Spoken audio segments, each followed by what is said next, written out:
এইখিনি মাছৰ কণী প্ৰথমতে মই কলপাত এখনতে বান্ধি পেলাই এনেকুৱা চচ এটাতে বইল কৰি ল'ম। তাৰপাছতে মই বনাম। নহ'লে এনেকৈ ডাইৰেক্ট কেঁচাই কেঁচাই বনালে তেলত দিলে মাছৰ কণীবোৰ ফুটে, গাৰে চাৰে পৰে। বইল কৰিলে ইয়াত খাবলৈও ভাল আৰু বনাবলৈও সুবিধা হয়। এনেকৈ প্ৰথমে মই কলপাতত বান্ধি লৈছোঁ।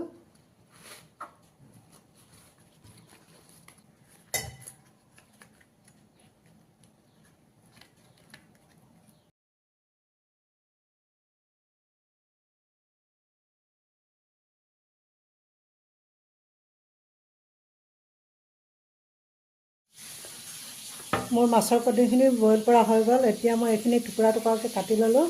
এনেকৈ কাটি লৈ এতিয়া মই তেলত ফ্ৰাই কৰিম। এনেকৈ বইল কৰাৰ পিছত ফ্ৰাই কৰিলে কণীবোৰ ফুটি নাযায় আৰু খাবলৈও ভাল হয়।